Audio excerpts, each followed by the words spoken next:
يجيب المضطر إذا دعا ويكشف السوء أمن يجيب المضطر إذا دعا ويكشف السوء أمن يجيب المضطر إذا دعا ويكشف السوء أمن يجيب المضطر إذا دعا ويكشف السوء اللهم صل على محمد وآل محمد وسلم.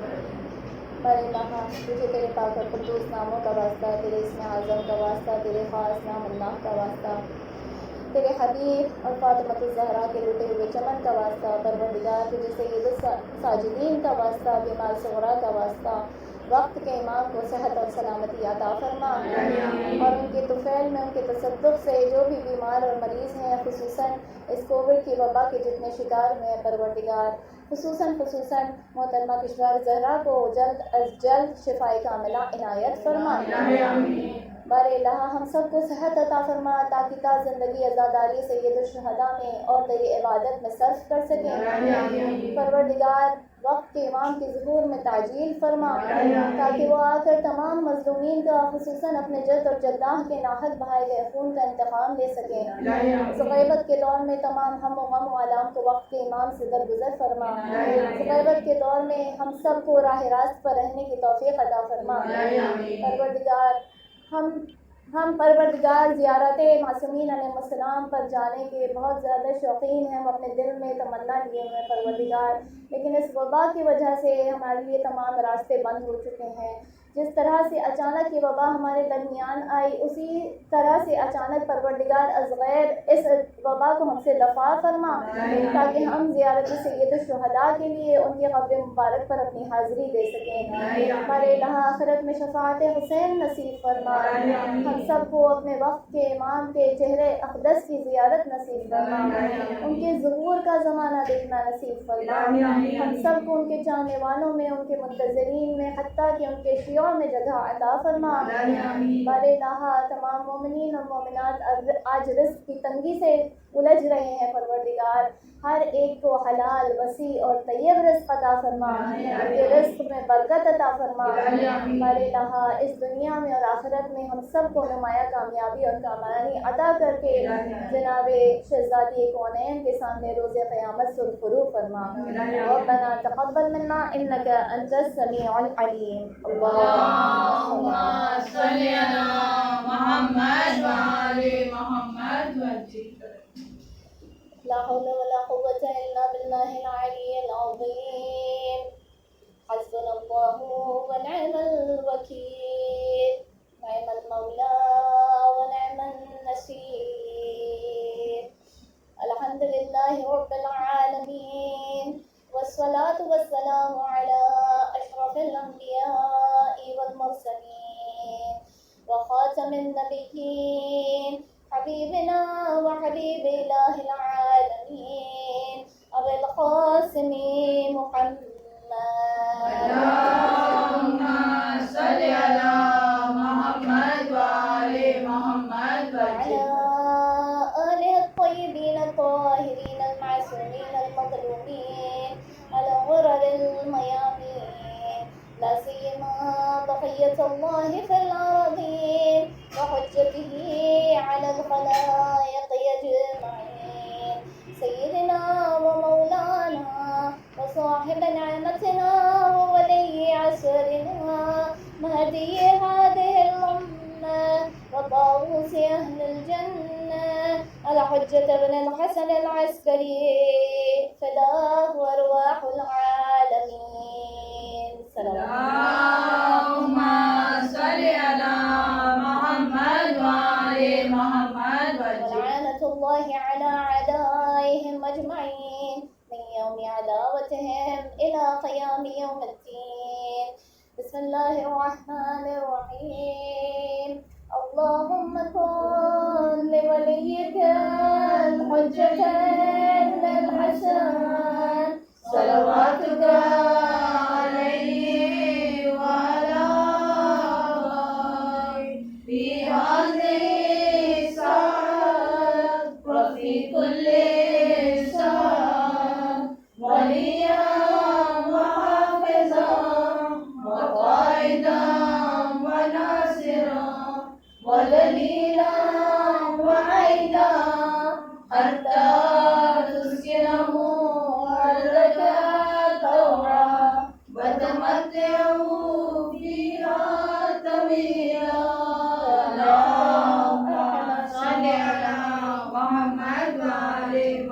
محمد بچے صلی اللہ علیک یا ابا عبد اللہ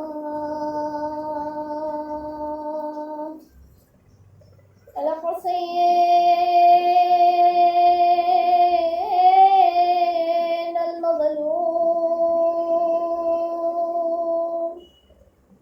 العطشان غريب بكربلاء صلى الله عليك يا ابن رسول الله يا رحمة الله الواسعة يا باب نجاة الأمة ورحمة الله وبركاته.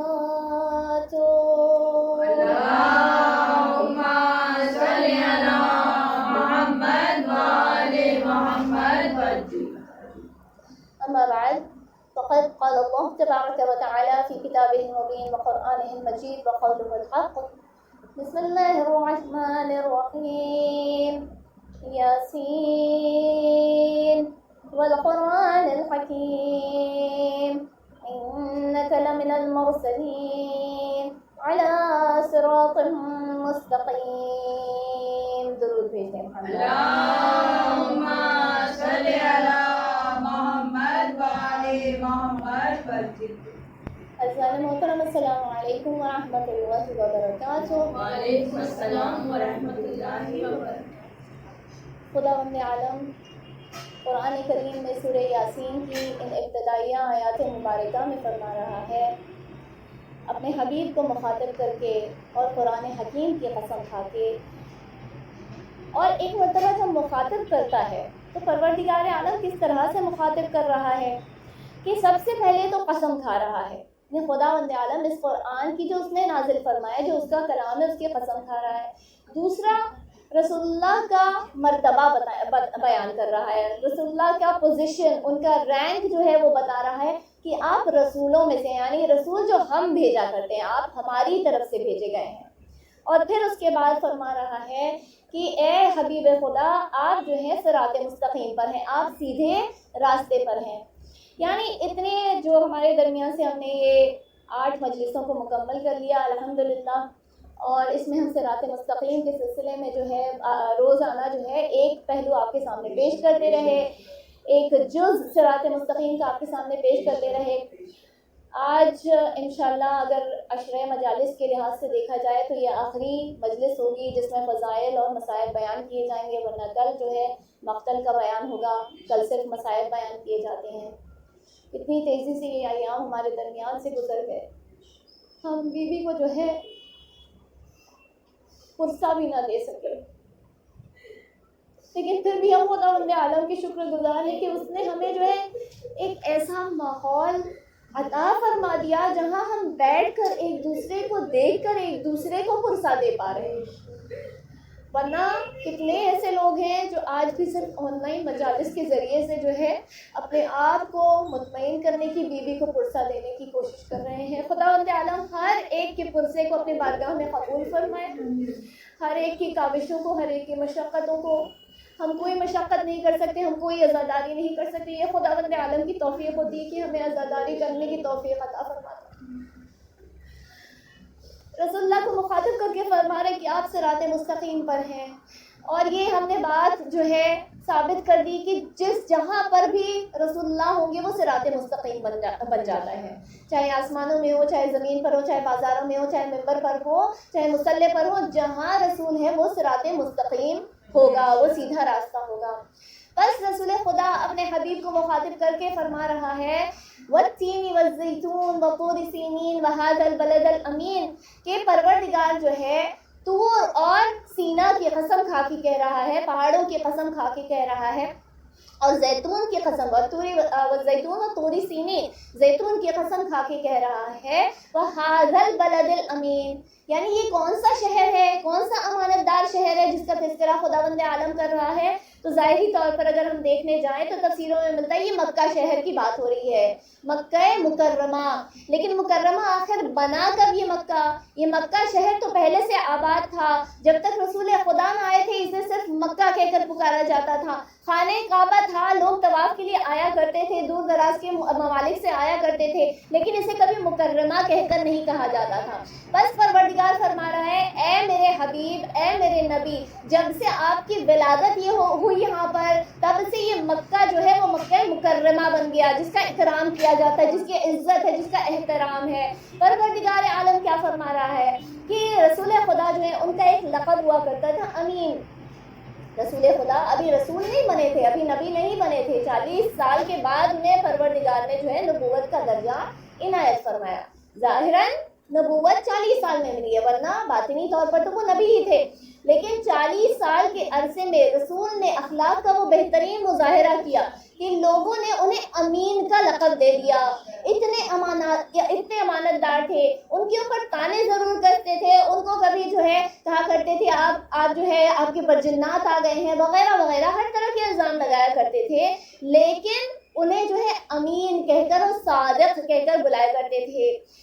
کئی نبیوں کو جھوٹا کہہ کر جو ہے ان کی قوم نے پکارا، لیکن یہ واحد رسول ہے جسے کبھی ان کی قوم نے جھوٹا نہیں کہا، صادق کہا. آپ صدق کہنے والے ہیں، آپ سچائی کے جو ہیں وہ پیکر ہیں، آپ ہمیشہ سچ کہا کرتے ہیں. لہٰذا رسول اللہ کو جو ہے امین کہہ کر پکارا.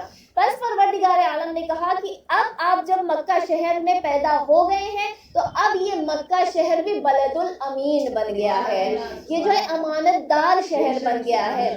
اور آپ جا کر بھی وہاں دیکھیے کہ وہاں پر جب آپ حج کے لیے جاتے ہیں، عمرے کے لیے جاتے ہیں، تو جب وقت اذان ہوا کرتا ہے، وقت نماز ہوا کرتا ہے، لوگ اپنے تمام دکانوں کو، حتیٰ کہ گولڈ کی دکانیں ہوا کرتی ہیں، لیکن وہ یوں ہی بس جو ہے چھوڑ کر چلے جایا کرتی ہیں نماز کے لیے، اور وہ امان میں دے دیتی ہیں. اللہ کی چونکہ شہر جو ہے پورے اللہ کے امان میں آ گیا، لہٰذا اس شہر کو جو ہے امین کہا گیا. ایک یہ مکہ شہر ہے جسے پروردگار عالم جو ہے بلد الامین کہہ کر پکار رہا ہے. تو جو شہر اللہ کی نظر کرم کا مرکز بن جائے اسے بلد الامین کہتے ہیں، اور جسے محمد مصطفیٰ اپنے کاندھوں پر اٹھا لے اسے امیر المومنین کہتے ہیں. صلوات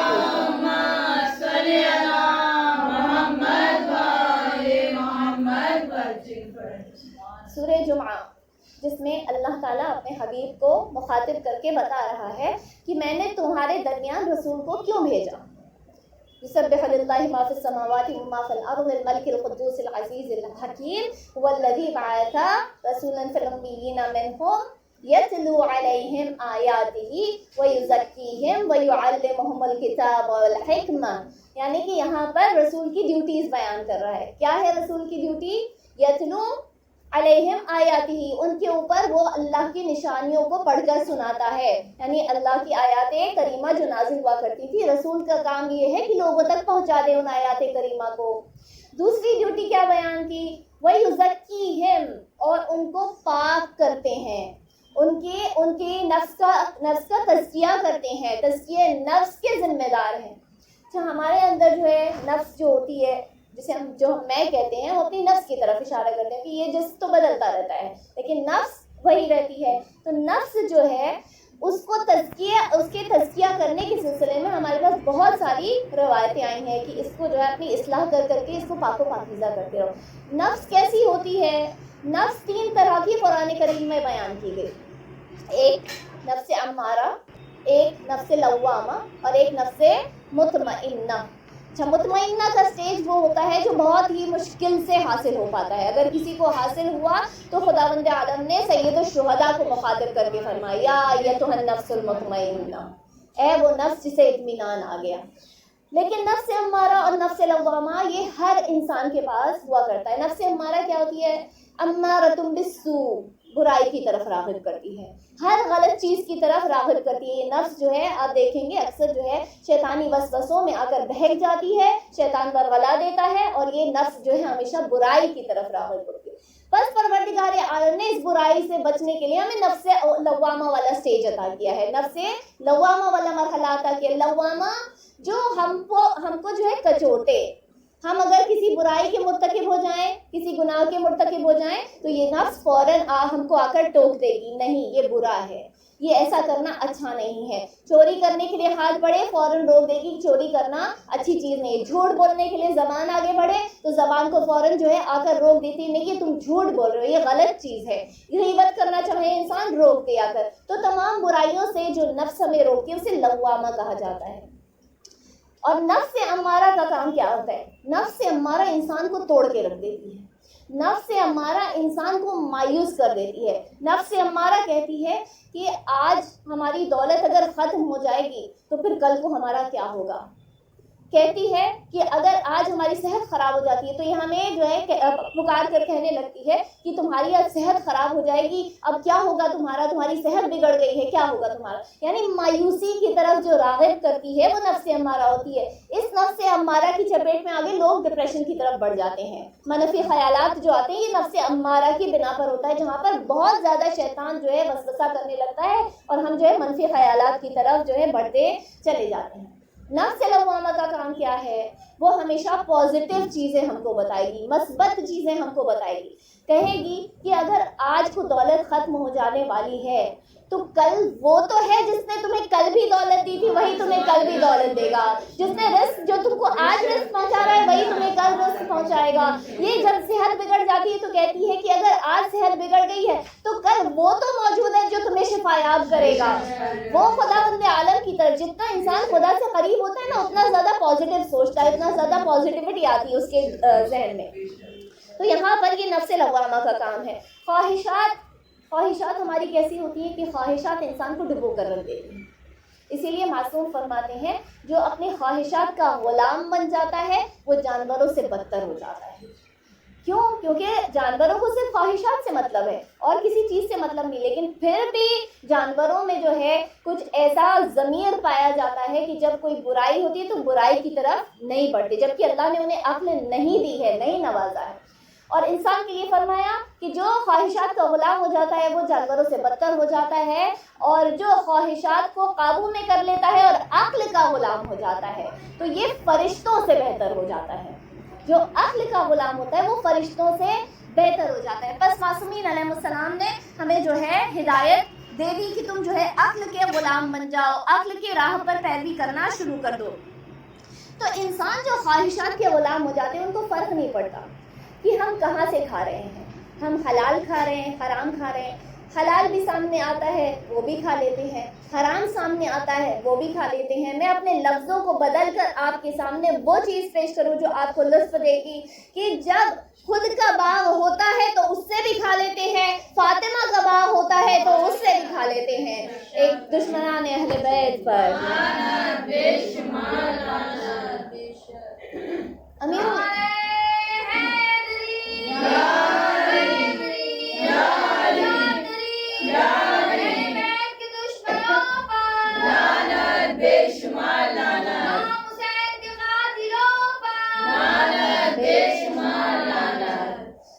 تو انسان کو چاہیے کہ تزکیہ نفس کرے، جیسے کہ میں نے آپ کو روز بتایا کہ ایک نقطہ میں آپ کے سامنے پریزنٹ کر رہی ہوں۔ کل صرف فضائل حضرت عباس کے بیان کی اس میں مخصوص تھا، مخصوص دن ہوتا ہے، لیکن ہر روز میں آپ کے سامنے کبھی خلوص، کبھی اخلاق، کبھی احترام والدین، کبھی تربیت اولاد، اور آج ہمارا پوائنٹ تزکیہ نفس۔ انسان تزکیہ نفس کرتا رہے، خواہشات کا غلام نہ بنے۔ امیر المومنین کے پاس مشہور واقعہ ہے، ایک شخص آتا ہے اور اعتراف کرتا ہے یا امیر المومنین میں نے چوری کی ہے۔ امیر المومنین فرماتے ہیں کہ چلا جاؤ۔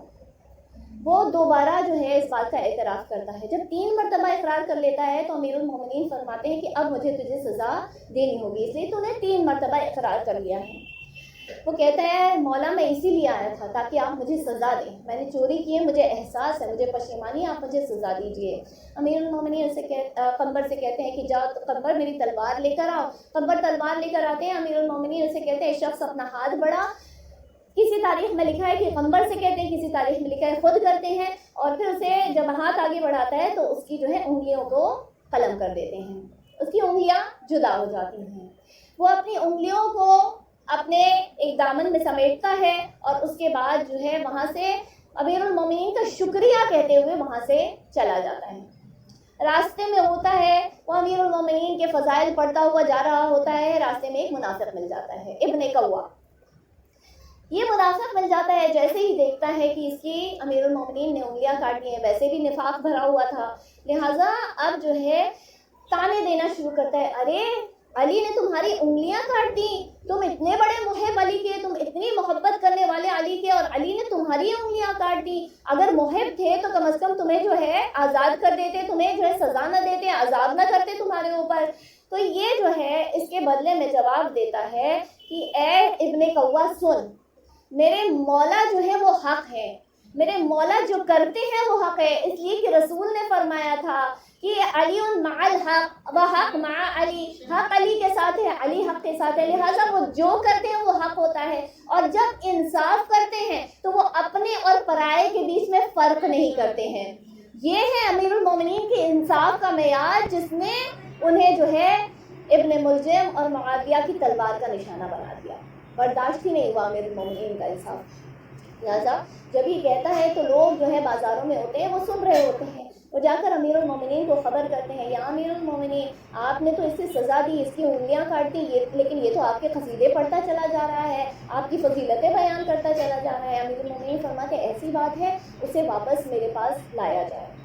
امام حسن جاتے ہیں اور اس شخص کو، اس محب کو جو ہے لے کر آتے ہیں۔ جیسے ہی لے کر آتے ہیں امیر المومنین فرماتے ہیں تو میرے فضائل پڑھ رہا تھا، تو میرے قصیدے پڑھ رہا تھا۔ وہ کہتا ہے یا امیر المومنین کیسے نہیں پڑھ سکتا؟ کہتے ہیں کہ میں نے تجھے سزا دی تھی پھر بھی میرے فضائل پڑھ رہا تھا۔ تو کہتا ہے مولا مجھ سے گناہ سرزد ہوا ہے، لیکن آپ کی محبت دل سے نہیں چھوٹی ہے، آپ کی محبت دل سے نہیں چھوٹی ہے۔ اس لیے رسول فرمایا کرتے تھے کہ اگر ایک انسان کو، ایک منافق کو جو ہے اگر تمام کائنات کے خزانے بھی اس کی دامن میں بھر دیے جائیں، اس سے کہیں کہ امیر المومنین سے بغض رکھنا ختم کر دے، نفاق کو اپنے دل سے نکال دے، تب بھی اس بات پر راضی نہیں ہوگا، اور مومن ایسا ہوگا کہ اس سے جو ہے سب کچھ چھین لیا جائے اور اس سے کہا جائے کہ تو امیر المومنین کا دشمن بن جا، ان سے نفرت کرنا شروع کر دے، تو اس کے ایمان میں ذرہ برابر بھی کمی نہیں آئے گی، وہ امیر المومنین کی محبت سے اپنے آپ کو سرشار رکھے گا۔ بس یہ آتا ہے اور یہ کہتا ہے کہ مولا آپ کا محب ہوں، کیسے آپ نے انصاف کیا ہے، آپ نے وہ سزا دی ہے جو رسول نے بتائی ہے، شریعت میں لکھی ہوئی ہے، بس میں آپ کے قصیدے پڑھنا کیسے بھول سکتا، بلکہ میں تو آپ کے اور قصیدے پڑھوں گا، اس لیے کہ آپ نے اپنے اور پرائے میں فرق نہیں کیا۔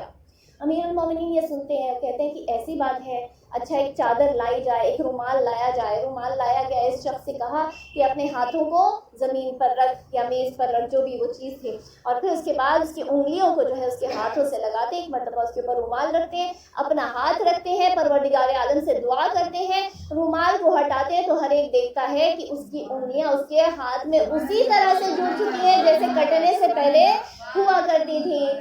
ہم سوال کریں گے یا امیر المومنین اگر انگلیوں کو دوبارہ جوڑنا ہی تھا تو جدا کیوں کیا تھا، قلم کیوں کیا تھا؟ تو مولا بتائیں گے انگلیاں کو جدا اس لیے کیا تھا، اس لیے کہ اس نے چوری کی تھی، اس کو سزا دینا تھا، لیکن میری محبت کا صلہ یہ ہے کہ میں دوبارہ اس کی انگلیوں کو جوڑ دوں۔ صلوات بھیج دیں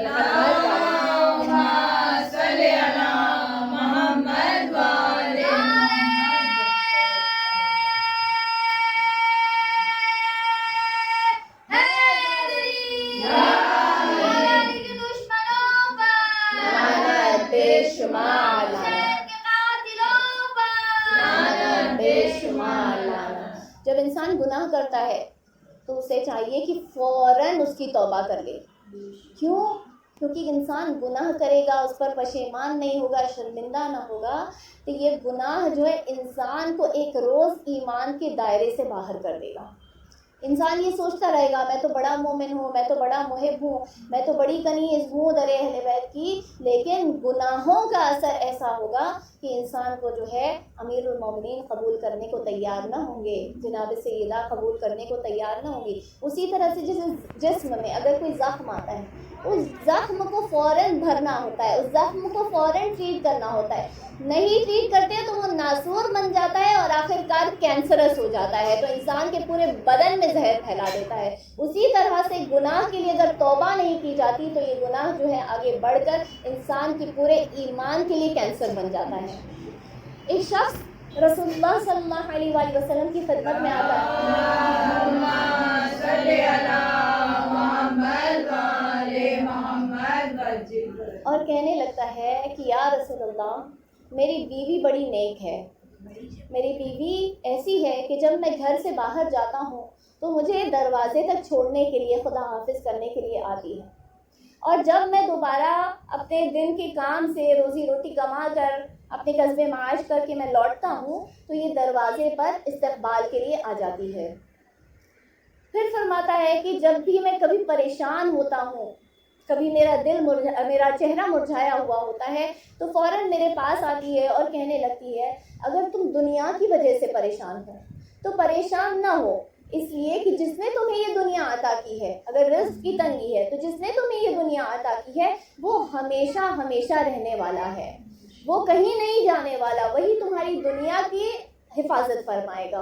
اور جب میں آخرت کے لیے پریشان ہوتا ہوں، جب کسی گناہ کی وجہ سے پریشان ہوتا ہوں، کوئی نماز قضا ہو جاتی ہے، کوئی نماز میں تاخیر جان بوجھ کر دیتا ہوں تو آ کر مجھ سے کہتی ہے اچھا ہے جو تم پریشان ہو رہے ہو، آخرت کے لیے اسی طرح سے پریشان رہا کرو، اسی طرح سے اللہ کی بارگاہ میں توبہ کرو تاکہ اپنی آخرت کو سنوار لو، اس لیے کہ یہ دنیا تو فانی ہے لیکن آخرت ہمیشہ کے لیے ہے، ابدی ہے آخرت، اپنی عاقبت کو سنوار لو۔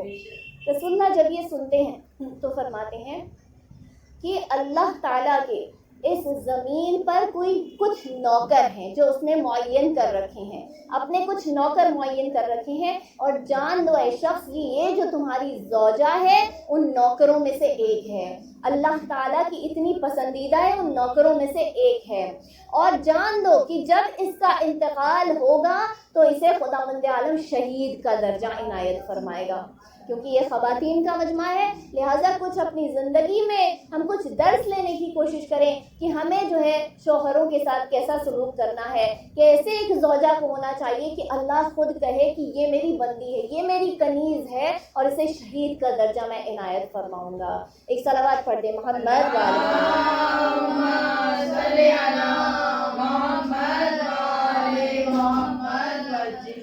ایک مرتبہ نبی عیسیٰ کا دور تھا جہاں اس وقت مقیم تھے، اس شہر میں سوکھا پڑا، قحط پڑ گیا وہاں۔ جب قحط پڑا تو ہر ایک جو ہے نبی خدا کے پاس آتا ہے اور کہنے لگتا ہے یا روح اللہ آپ ہمارے لیے پروردگار کی بارگاہ میں دعا کریں۔ نبی عیسیٰ کہتے ہیں ٹھیک ہے میرے ساتھ میں چلو، ایک خالی میدان میں آتے ہیں اور تمام شہر کے جتنے بزرگوار ہوتے ہیں، جتنے مرد ہوتے ہیں، سب کے سب وہاں میدان میں پہنچ جاتے ہیں۔ جب پہنچتے ہیں تو نبی عیسیٰ دعا کرنے سے پہلے ان سے کہتے ہیں کہ اس مجمع میں جتنے بھی لوگ ایسے ہیں، جتنے بھی افراد ایسے ہیں جنہوں نے کوئی گناہ کبیرہ کیا ہے تو وہ یہاں سے چلے جائیں۔ ایک شخص نکلتا ہے، دوسرا شخص نکلتا ہے، ایک کے بعد ایک ہر ایک وہاں سے جانے لگتا ہے، حتیٰ کہ سارا میدان خالی ہو جاتا ہے، صرف ایک فرد وہاں رکا ہوا رہتا ہے، صرف ایک فرد ٹھہرا ہوا ہوتا ہے۔ نبی کریم جو ہے حضرت عیسیٰ جو ہیں اس کی طرف رخ کرتے، توجہ کرتے ہیں اور کہتے ہیں تو نے کوئی بڑا گناہ نہیں کیا، تجھ سے کوئی گناہ کبیرہ سرزد نہ ہوا؟ وہ کہتا ہے یا روح اللہ آپ سے میں کیا بتاؤں، ایک مرتبہ ایک چھوٹا گناہ ہو گیا تھا، گناہ کبیرہ میں تو نہیں آتا، گناہ صغیرہ سرزد ہو گیا تھا۔ نبی عیسیٰ فرماتے ہیں جیسے یہ اسے کہتے ہیں کہ اچھا ذرا میرے قریب آ، جیسے ہی وہ قریب آتا ہے حضرت عیسیٰ کیا دیکھتے ہیں کہ اس کی ایک آنکھ موجود نہیں ہے، اس کی ایک آنکھ نہیں ہے۔ حضرت عیسیٰ کہتے ہیں ایسی بات ہے، آخر یہ تیری ایک آنکھ کا کیا ماجرا ہے، اس کے پیچھے کیا سبب ہے کہ تیری ایک آنکھ نہیں نظر آتی؟ کہتا ہے یا روح اللہ ایک مرتبہ میں نماز پڑھ رہا تھا، عبادتوں میں مشغول تھا، اس وقت ایک خاتون میرے سامنے سے گزری، اس خاتون کا کیا گزرنا تھا، شیطان کا مجھ پر وسوسہ ہوا اور میں اس خاتون کو دیکھنے لگا، جہاں جہاں وہ جا رہی تھی میری نظریں جو ہیں اسی کے پیچھے پیچھے جا رہی تھیں۔ مرتبہ اچانک میرے ضمیر نے مجھے ٹوکا، اس نفس لوامہ نے جس کا تذکرہ، اس نے مجھے ٹوکا اور مجھے احساس دلایا کہ اے بندے تو اللہ کے عبادت میں مشغول ہے، تو یہ کیا کر رہا ہے؟ جیسے ہی یہ احساس ہوا تو مجھے پشیمانی ہوئی، مجھے شرمندگی کا احساس ہوا اور میں یہ سوچنے لگا کہ میرا اللہ مجھے دیکھ رہا ہے اور میں اسے دیکھ رہا ہوں، اپنے اللہ کو دیکھنے کے بجائے جس کی نظر کرم اس وقت مجھ پر ہے میں اسے دیکھ رہا ہوں. جیسے ہی شرمندگی کا احساس میرے دل میں آیا میں نے ایک لوہا لیا اور اس لوہے سے اپنی آنکھ کو نکال دیا. میں نے اس لوہے سے اپنی آنکھ کو نکال دیا اور اپنے آپ سے کہنے لگا کہ یہی سزا ہوتی ہے ان لوگوں کی جو اللہ سے اپنی توجہ کو دور کر کے بندوں کی طرف کر دیا کرتے ہیں, جو گناہ میں ملوث ہو جایا کرتے ہیں.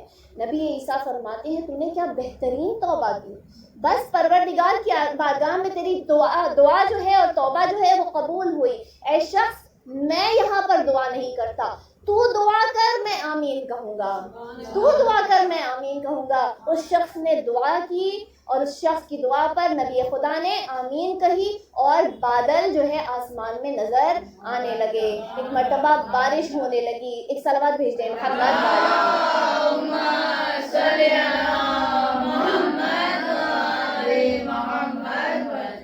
نعرہ تکبیر، اللہ اکبر. نعرہ رسالت، یا رسول اللہ. آواز بلند صلوات. اللہم صلی علی آل محمد وعلی محمد. تو گزشتہ زمانوں میں لوگ ایسے طریقوں سے جو ہے وہ توبہ کیا کرتے تھے. آج ہم تو توبہ کرنے کے لیے بھی پتہ نہیں کتنا وقت لگا دیتے ہیں, گناہ پہ گناہ سرزد ہو جاتے ہیں. ہم پروردگار کی بارگاہ میں ہاتھوں کو بلند نہیں کرتے, سر سجدے میں نہیں رکھتے, پروردگار ہمیں معاف کر دے, ہم نے یہ گناہ ہم سے سرزد ہو گیا. گزشتہ زمانوں میں لوگ کیسے توبہ کیا کرتے تھے؟ جب ان سے کوئی گناہ سرزد ہو جایا کرتا تھا تو وہ عہد کر لیا کرتے تھے کہ ہم روزہ رکھیں گے. یہ بہت ساری تاریخ میں, بہت ساری روایت میں آپ کو یہ ملے گا کہ جب تم کوئی گناہ کرو نا تو روزہ رکھنے کا عہد کرو, کیونکہ روزہ رکھنا بہت سارے لوگوں پر بہت گرا گزرتا ہے. لہٰذا یہ کہتے ہیں کہ صدقہ بھی دینے کا ہے, لیکن یہ کہا جاتا ہے کہ صدقہ دینا انسان کے لیے آسان ہو جاتا ہے, کچھ نکال دے گا مال ختم ہو جائے گی وہاں کے وہاں بات. لیکن جو روزہ رکھے گا نا دن بھر کا تو اسے یاد آئے گا میں نے یہ گناہ کیا تھا نا, آئندہ سے اسے ریپیٹ نہ کروں, اسے دہراؤں نہیں. تو لوگ جو ہے اس طرح سے جو ہے روزے رکھنے کی نیت کیا کرتے تھے, عہد کیا کرتے. جب گناہ کرتے تو دوسرے دن جو ہے روزے سے گزارتے. جیسے جسے بھوک پیاس لگتی تو وہ گناہ یاد آ جاتا, گناہ یاد آتا, توبہ کرتے, اللہ کی بارگاہ میں مغفرت طلب کرتے تو گناہ جو ہے وہ بھی معاف ہو جاتا, ساتھ میں روزہ رکھنے کا ثواب بھی انہیں حاصل ہو جایا کرتا تھا. تو یہ جو ہے گناہ کے بدلے میں یعنی تزکیہ نفس انسان کیسے کرے, بہت سارے جو ہے ہمیں طریقے بتائے گئے ہیں. توبہ کرو, کس طرح سے توبہ کرو, کچھ کفارہ بھرو اس توبہ کرنے کا. یعنی صرف یہ جملہ کہنا استغفار کرتی ہوں اے پروردگار معاف کر دے, صرف یہ کر کے ہٹ نہ جاؤ, بلکہ ایک عمل جو ہے اختیار کر لو کہ میں اس کے بدلے میں یہ کر دوں گی, میں جو ہے اتنے بھوکوں کو کھانا کھلا دوں گی, میں ایک روزہ رکھ لوں گی, میں 2 رکعت نماز پڑھ لوں گی. وہ بھی بھاری پڑتا ہے انسانوں کو کہ میں 2 رکعت نماز تیرے لیے جو ہے ایکسٹرا بجا لاؤں گی, کہ 2 رکعت نماز صبح کی میری قضا ہو گئی تو اس کے بعد وہ 2 رکعت بھی پڑھوں گی, ساتھ میں جو ہے کفارہ بھی دوں گی, 2 رکعت نماز اور توبہ کی تیری بارگاہ میں جو ہے پیش کر دوں گی. تو انسان تزکیہ نفس کرے. حضرت مریم جناب عیسیٰ کی مادر گرامی, اور کتنا بلند مرتبہ کہ اپنے زمانے کی سیدۃ النساء یعنی کہ اپنے زمانے کی عورتوں کی سردار قرار پائیں. اور اتنا بلند مرتبہ کہ خداوند عالم خود ان کو جو ہے محراب میں جب ہوتی تھی تو مخاطب کرتا تھا, فرشتے جو ہیں ان سے محراب میں آ کر جو ہے ان سے کلام کیا کرتے تھے. تو اتنا بلند مرتبہ ان کا. ایک مرتبہ ان کے سلسلے میں خداوند عالم جو ہے قرآن کریم میں سورہ مریم کی 18ویں اور 19ویں آیت مبارکہ میں فرما رہے ہیں فَأَرْسَلْنَا إِلَيْهَا رُوحَنَا فَتَمَثَّلَ لَهَا بَشَرًا سَوِيًّا, کہ ہم نے ان کے پاس جو ہے اپنی روح کو بھیجا. یہاں روح سے مراد حضرت جبرائیل ہیں. ہم نے ان کے پاس جو ہے اپنی روح کو بھیجا تو وہ انہیں انسانی شکل میں نظر آئے. یعنی فرشتے ہیں, جبرائیل ہیں, لیکن جب آتے تھے تو بشری شکل میں آیا کرتے تھے, کئی مرتبہ بشری شکل میں آیا کرتے تھے. تو وہ ان کو جو ہے بشر کے روپ میں, بشر کی شکل میں نظر آئے. تو انہوں نے کیا کہا, قالت انی اعوذ بالرحمن منک ان کنت تقیا. وعلیکم السلام. ان کنت تقیا. جناب مریم جیسے ہی حضرت جبرائیل آئے, جناب مریم خوفزدہ ہوئی. خوفزدہ کیوں ہوئی؟ کیونکہ پہچان نہ سکیں کہ یہ فرشتہ ہے, یہ حضرت جبرائیل ہے. جبکہ اس کے پہلے بھی جو ہے وہ آیا کرتے تھے، کبھی جو ہے بے موسم کے پھل لے کر آیا کرتے تھے رزق کے طور پر، تو حضرت مریم سے مل چکے تھے، لیکن جب بشر کی شکل میں آئے تو جناب مریم پہچان نہ سکی، اور کیا فرماتی ہیں؟ کہتی ہیں کہ میں اللہ کی پناہ میں اپنے آپ کو دیتی ہوں، اگر آپ نیک ہیں، اگر آپ متقی ہیں تو میں اللہ کی پناہ میں اپنے آپ کو دیتی ہوں۔ کیوں؟ کیونکہ ایک اکیلا نامحرم، انہیں لگ رہا ہے نامحرم، بلکہ نامحرم نہیں، کیونکہ فرشتے کوئی نامحرم نہیں ہوا کرتے۔ تو یہاں پر بشر کی شکل میں حضرت جبرائیل کھڑے ہیں، ایک معصومہ، حضرت مریم معصومہ ہے، عصمت کی حامل ہے، ایک معصومہ، ایک صدیقہ، خود پروردگار عالم نے انہیں صدیقہ کہہ کر قرآن میں پکارا ہے۔ جناب مریم فرشتے کو پہچان نہیں پا رہی ہیں کہ یہ فرشتہ آیا ہے انسانی شکل میں، اور وہاں ذرا فاطمہ کے گھر پہ نظر کیجئے، دو گھرانے ہیں، ایک مریم کا گھر ہے، ایک فاطمہ کا گھر ہے، کبھی جبرائیل آ کے جھولا جھلا رہے ہیں، کبھی میکائیل آ کے چکی چلا رہے ہیں، فاطمہ تو فاطمہ کبھی زینب کو کہتے ہوئے نہیں سنا کہ فرشتہ ہمارے گھر میں آئے، میں نے نہ پہچانا کہ یہ جبرائیل ہے جو جھولا جھلا رہے ہیں، یہ میکائیل ہے جو چکی چلا رہے ہیں۔ ایک صلوات بھیج دیں محمد صلی اللہ محمد والے محمد، نعرہ حیدری، یا نعرہ صفدری، یا سے بلند صلوات۔ اللہم صلی علی محمد والے محمد۔ اور جناب زینب کیسے پہچان لیتی؟ اس لیے کہ یہ وہ عالمہ ہے جس کی گواہی سید الساجدین دیتے ہوئے کہتے ہیں کہ انت عالمہ غیر معلمہ، کہ آپ وہ عالمہ ہیں جسے کسی نے پڑھایا سکھایا نہیں، آپ اللہ کے یہاں سے پڑھائی سکھائی ہوئی آئی ہیں۔ مریم ماں ہے، فاطمہ بھی ماں ہے، کئی طرح کی مائیں بھی ہوا کرتی ہیں، انسان کی ماں ہوتی ہے، جانوروں کی ماں ہوتی ہے، پرند چرند کی ماں ہوا کرتی ہے، مسلمان کی ماں ہوتی ہے، نبیوں کی مائیں ہوا کرتی ہیں، اماموں کی مائیں ہوا کرتی ہیں، کافروں کی مائیں ہوا کرتی ہیں، منافقوں کی مائیں ہوا کرتی ہیں، یہودی عیسائی کی مائیں ہوا کرتی ہیں، اور کچھ ایسی ہیں جسے خداوند عالم نے اتنا بڑا درجہ تو دیا لیکن درجے کے لائق نہ رہی، امہات المومنین کہلائیں، مومنین کی ماں کہلائیں، لیکن جو امیر المومنین تھا اس کے مقابلے میں آ گئی۔ تو مائیں جو ہیں الگ الگ ہوا کرتی ہیں، اماموں کی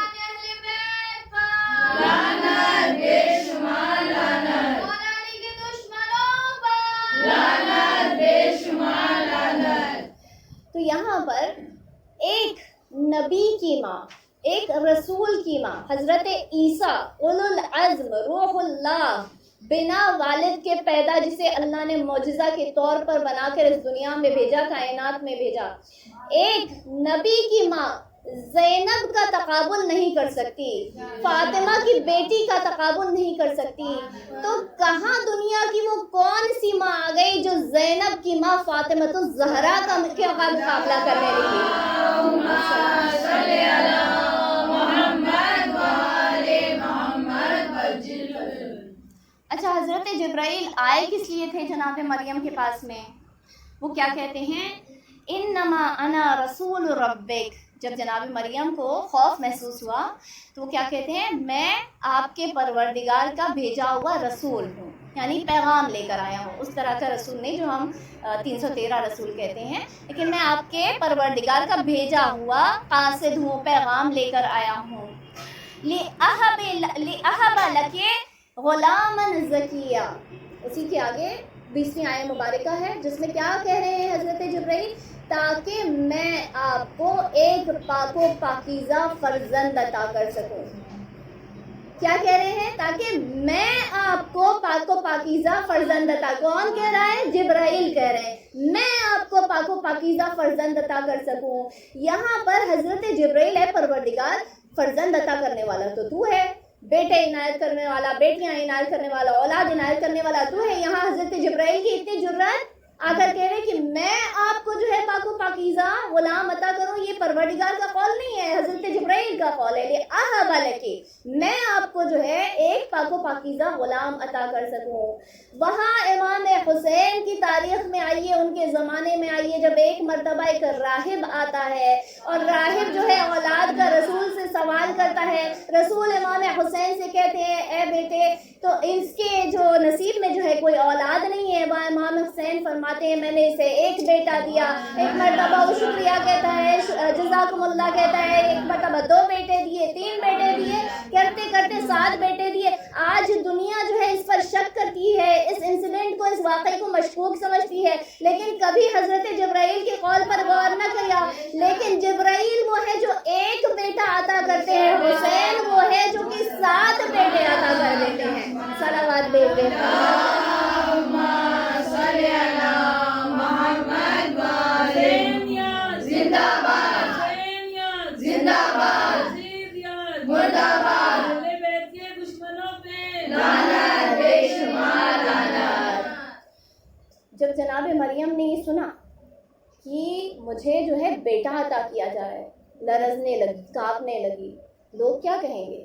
الزام ٹھہرائیں گے، بہتان لگائیں گے کہ جناب مریم جو اب تک عفت کی حاملہ، یہ کیسے خاتون رہی کہ اس کے بیٹا کیسے ہو گیا؟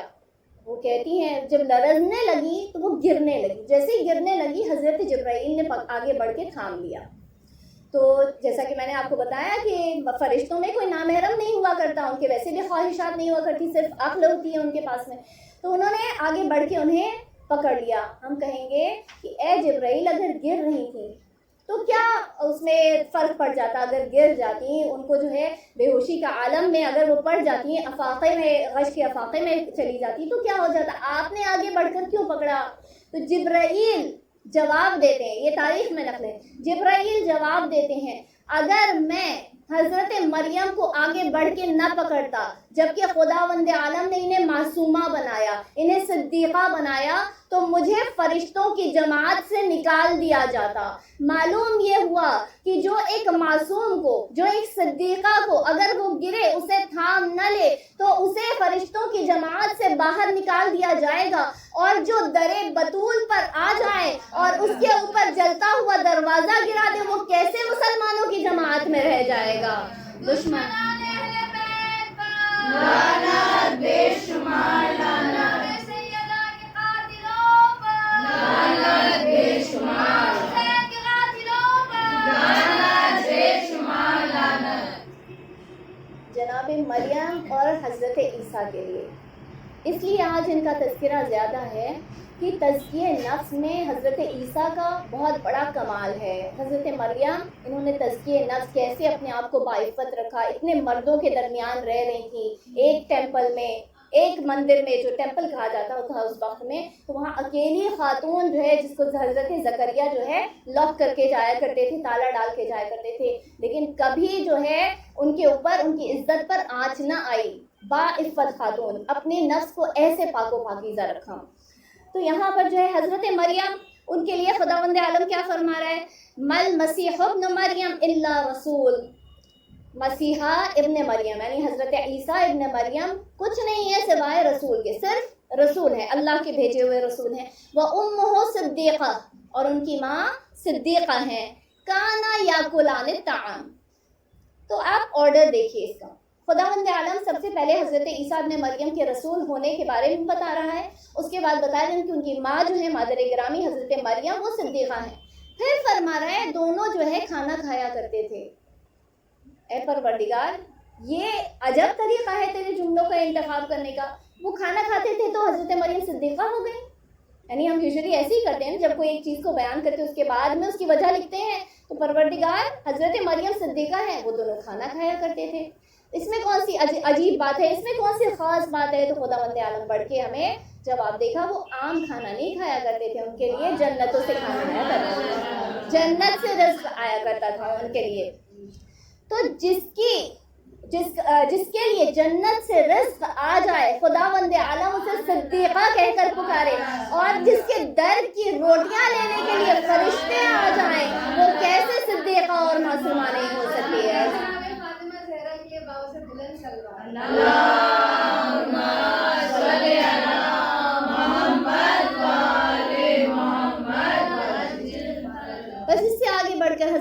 عیسیٰ کا بس ایک آخری جملہ حضرت عیسیٰ کے سلسلے میں. حضرت عیسیٰ کے سلسلے میں خداوند عالم ان کے معجزات کا تذکرہ کرتا ہے. وَإِذْ تَخْلُقُ مِنَ الطِّينِ كَهَيْئَةِ الطَّيْرِ. اور آپ کیا کرتے ہیں؟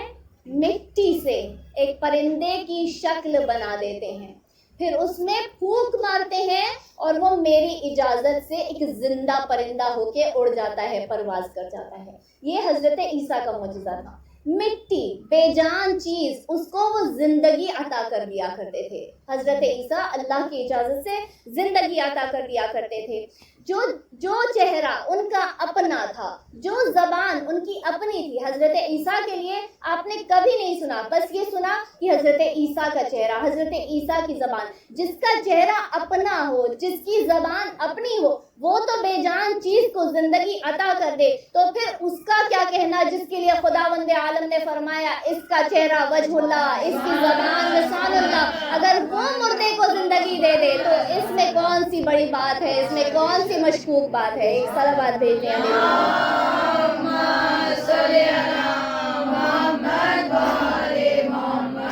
چمن چمن گلی گلی، علی علی علی علی، شہر شہر گلی گلی، علی علی علی علی، پھول پھول گلی گلی، علی علی علی علی، مائے حیدری، یا علی، آوازِ بلند صلوات. اللہم صلی علی محمد و آل محمد وعلیہ الفرج.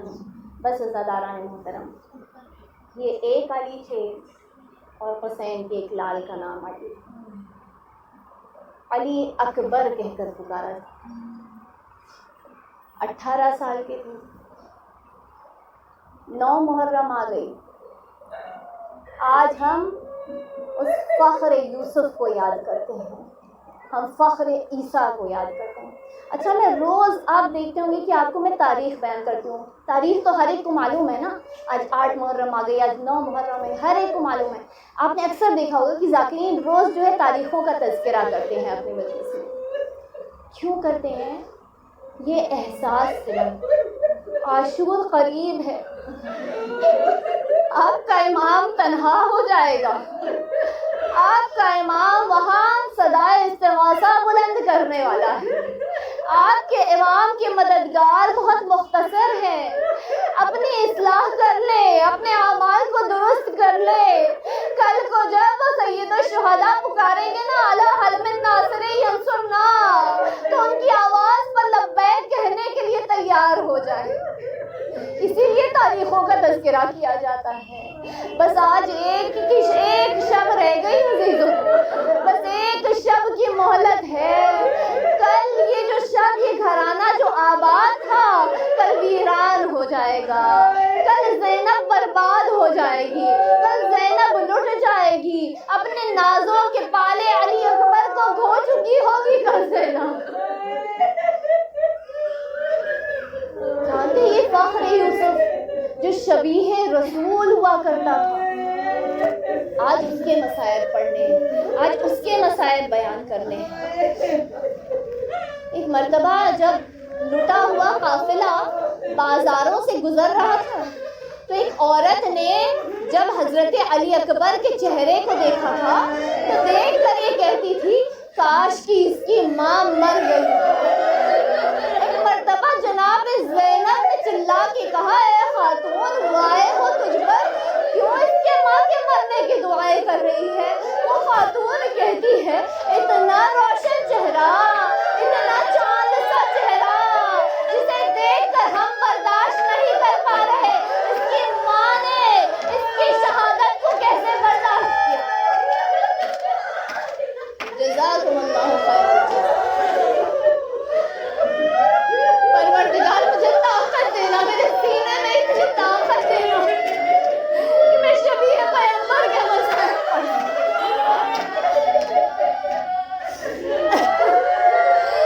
بڑا گرا گزرا ہے غم ابا عبداللہ پر، بڑا گرا گزرتا ہے غم تمام محب ابا عبداللہ پر. ایک مرتبہ مدینے میں ایک شخص آیا، اس نے کہا مجھے رسول اللہ سے ملاقات کرنی ہے. عیسائی تھا، وہ کہتا ہے میرے خواب میں رسول اللہ آئے تھے، انہوں نے مجھ سے کہا کہ یہ شخص کلمہ پڑھ لے، میں عیسیٰ کا جانشین ہوں۔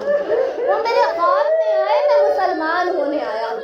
یہ شخص جب مدینہ آتا ہے تو لوگ کہتے ہیں کہ رسول اللہ تو اس دنیا فانی کو جو ہے خیر آباد کہہ چکے ہیں، ہاں ہم تجھے جو ہے رسول کے گھر تک چھوڑ دیں گے۔ کہتا ہے مجھے رسول کے گھر لے چلو۔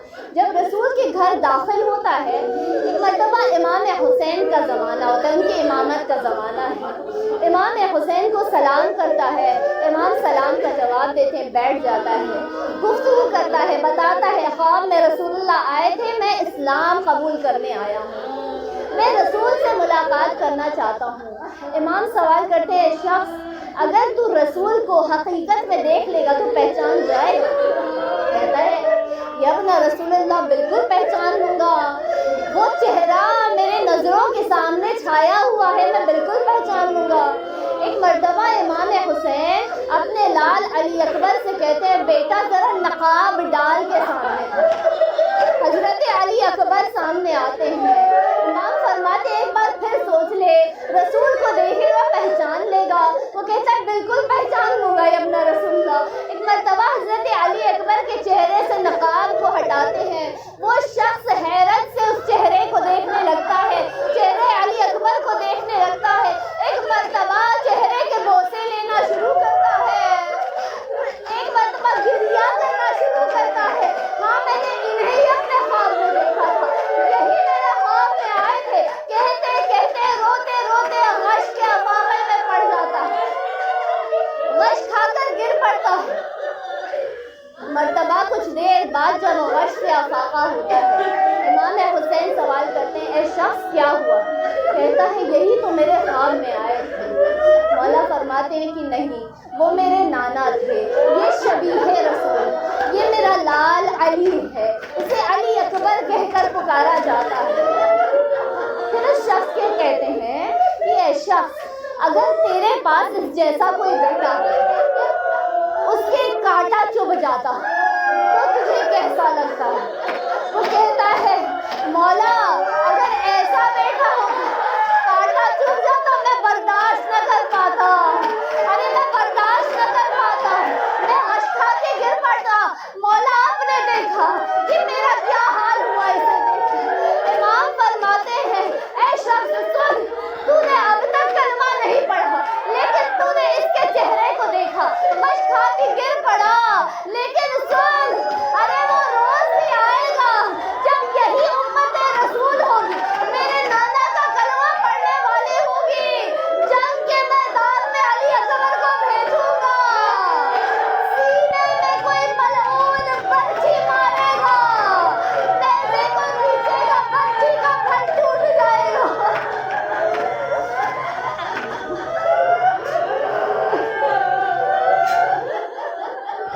اجرکم علی اللہ، اجرکم علی اللہ۔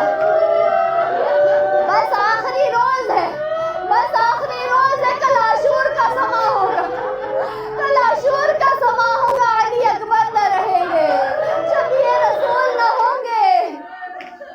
سید مہدی بحر العلوم تاریخ تشیع کے بہت بڑے عالم ایک مرتبہ منبر پر مجلس پڑھ رہے تھے، مجلس پڑھ کے مصائب کے مرحلے پر آئے، مصائب کے مرحلے پر آنا تھا، حضرت علی اکبر کے مصائب کا تذکرہ کرنا شروع کیا۔ مرتبہ جب مصائب پڑھنا شروع کیا وہ مرحلہ آیا جہاں پر مصائب بیان کرنا شروع کیے، ارے علی اکبر کے سینے میں ایک نیزے کی علی وہ اس برچھی کا پھل لگا، برچھی کا لگنا تھا، ملعون نے نیزے کو کھینچا، نیزے کی علی سینے میں رہ گئی۔ وہاں پر ایک مرتبہ خدام امام حسین کے روضے میں بیٹھ کر مصائب پڑھ رہے، خدام حسین دوڑتے ہوئے آئے، مہدی بحر العلوم سے کہا یا عالم انزل المنبر، انزل المنبر، نیچے اتریے منبر سے، نیچے اتریے منبر سے۔ مہدی نیچے اترے، سید مہدی نیچے اترے، پوچھا کیا مجھ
وہ شہید ہے جس کو شب عاشور امام حسین نے کہا تھا بس میرے اس لال کو میرے لیے چھوڑ دو، تم سب چلے جاؤ، بس اس لال کو میرے لیے چھوڑ دو۔ اور حضرت علی اکبر کو شہید اول کہا جاتا ہے۔ کیوں کہا جاتا ہے؟ سب سے پہلے جسے رسول اللہ کے فرزند نے اجازت دی تھی حضرت علی اکبر کو دی